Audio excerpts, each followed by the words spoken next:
తెర లేపాలనుకున్నామో చంద్రశేఖరరావు గారికి పూర్తిగా అర్థమైపోయింది.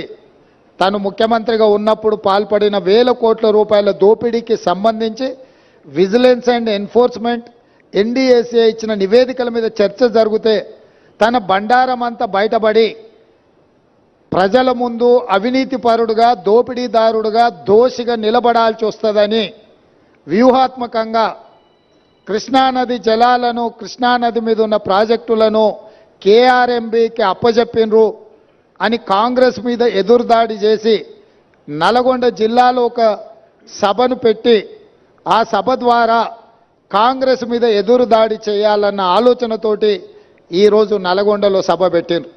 ఇవాళ నల్గొండ సభలో వారు ఎంత శుద్ధపూసలాగా మాట్లాడుతుండే అంటే ఇక సత్యహరిశ్చంద్రుడే ఇంకో అవతారం ఎత్తి చంద్రశేఖరరావు రూపంలో జన్మెత్తిండు.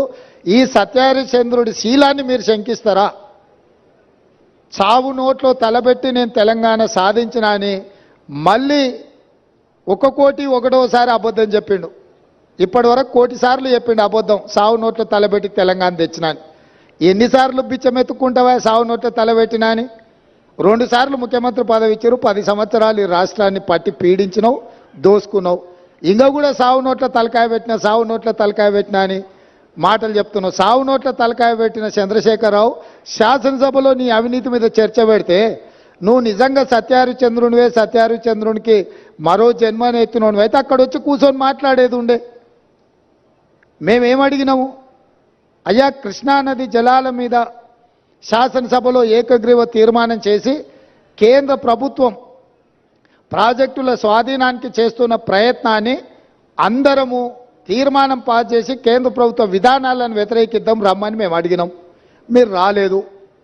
కేంద్ర ప్రభుత్వానికి కాంగ్రెసే అప్పజెప్పిందని అబద్ధాలు నువ్వు చెప్తే వాస్తవాలను డిసెంబర్ 1, 2023 నాడు మీరు ముఖ్యమంత్రిగా మీ కార్యదర్శి స్మితా సబర్వాల్ గారు రాసిన లేఖను అప్పజెప్పడానికి పూర్తిగా మీరు చేసిన ప్రయత్నాన్ని ఆధారాలతో సహా శాసనసభలో ప్రభుత్వం బయటపెట్టింది. దాని తర్వాత నేనేమన్నా కాళేశ్వరం మీద ఎంతోమందికి అపోహలు ఉన్నాయి, అనుమానాలు ఉన్నాయి. అక్కడికి ఎవరిని రాణిస్తలేరు, అక్కడికి ఎవరైనా వెళ్తే పోలీసులు అడ్డుకుంటున్నారని తెలంగాణ సమాజంలో ఎన్నో అనుమానాలు ఉన్నాయి. ఈ అనుమానాలను నివృత్తి చేయడానికి మంత్రులను, ప్రజాప్రతినిధులను, పత్రికా మిత్రులను అందరినీ తీసుకొని వెళ్ళి వాళ్ళకి చూపిద్దాము, అందరం కలిసికట్టుగా వెళ్దామని మా మంత్రి గారు మీకు లేఖ రాయడం జరిగింది. లేఖతో పాటు 13 తారీఖు నాడు వెళ్దామని మేము అన్నాము. ఒకవేళ మీకు ఏవైనా ఇతరత్ర కార్యక్రమాలు ఉంటే మీరు తారీఖు మార్చమన్నా మారుస్తామని చెప్పి శాసనసభలోనే స్వయంగా నేనే మీకు చెప్పడం జరిగింది. ఒకవేళ బీఆర్ఎస్ నాయకులకు 13 తారీఖు నాడు ఇతర కార్యక్రమాలు ఉంటే మీరు నిర్ణయించిన తారీఖు నాడు అఖిలపక్షం అందరము అక్కడికి వెళ్దాము, పత్రికల వాళ్ళని తీసుకెళ్దాము, అక్కడ జరుగుతున్న పరిణామాలు, నిర్మాణంలో లోపాలను, దాని మీద తీసుకోవాల్సిన చర్యల్ని ప్రజల సమక్షంలోనే ప్రజా కోర్టులోనే చర్చించుకుందామని రమ్మని చెప్పినాము. మీరు రాలేదు. రాకపోను శాసనసభలో చర్చకు కూడా మీరు రాలేదు. శాసనసభలో జరిగిన చర్చలో మీరు పాల్గొనలేదు.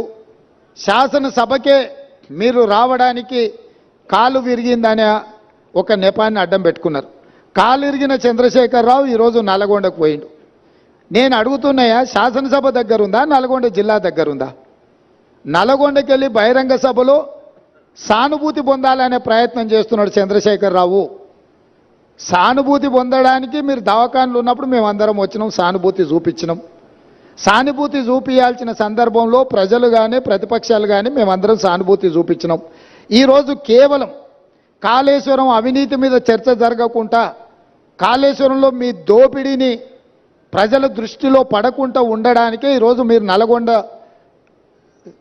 ప్రజా అక్కడ ఏదో పెద్ద సభ పెట్టినా అని మీరు మాట్లాడుతున్నారు. ప్రజలకి ఈ మాత్రము అవగాహన లేదని మీరు అనుకుంటున్నారా చంద్రశేఖరరావు గారు? కాళేశ్వరం అవినీతి మీద, దోపిడీ మీద చర్చకు వచ్చిన సందర్భంలో మీరు కృష్ణానది జలాల మీద ఉన్న ప్రాజెక్టులను అన్నిటిని కూడా కేంద్రానికి అప్పజెప్పినరు అని చెప్పి నల్గొండ జిల్లాలో మీరు బహిరంగ సభ పెట్టి ఇక్కడికి రాకుండా తప్పించుకున్నారు. ఇవాళ మీరు ఏం మాట్లాడుతున్నారు? అక్కడ ఓ 4-5 పిల్లర్లు కూలినాయి, కూలితే పెద్ద తప్ప? అయ్యా నీకేది తప్పు కాదు. ఎందుకనంటే తప్పులకు పాల్పడ్డదే నువ్వు. నీకు నువ్వే తప్పు జరిగిందని నీకు నువ్వే శిక్ష విధించుకునేటంత నిజాయితీ పరుడు అనే మన తెలంగాణ సమాజం భావిస్తుంది అనుకుంటున్నారా? మీ దోపిడీకి మేడిగడ్డ బలైపోయింది. అన్నారం సుందిల్లా సున్నమైపోయినాయి. ఈరోజు కాళేశ్వరము మీ 1,00,000 కోట్ల దోపిడీకి బలైపోయింది. అందుకే మీరు దీన్ని చాలా అల్కగా తీసుకుంటున్నారు. ఇక్కడ వచ్చిన వాళ్ళని చులకన చేసి మాట్లాడుతున్నారు. మీరు ఈరోజు ఇక్కడికి రాకపోవడం ఒక తప్పిదమైతే ఇక్కడ తీసుకున్న కార్యక్రమాన్ని చులకన చేసి తిట్టడం అనేది మీ దిగజారుడు తనానికి నిదర్శనం. చంద్రశేఖరరావు గారు ఈరోజు ఆయన మాట్లాడుతున్నాడు, మీరు కేఆర్ఎంబి మీద మీకు అవగాహన లేకపోతే నడితే అన్న ఎట్లా చేద్దామని మాట్లాడితే నేను సలహా చెప్పటోని. అయ్యా, శాసనసభలో చర్చ పెట్టినాం, సలహా చెప్పమని అడిగినాం. శాసనసభలో నేను స్పీకర్ గారికి విజ్ఞప్తి చేసిన, దయచేసి మాజీ ముఖ్యమంత్రి గారికి ఆదేశాలు ఇవ్వండి, అవసరమైతే సభను వాయిదా వేయండి, వారు వచ్చినాక వారి సలహా సూచనలు తీసుకున్న తర్వాతనే తీర్మానం చేద్దామని చెప్పినాం.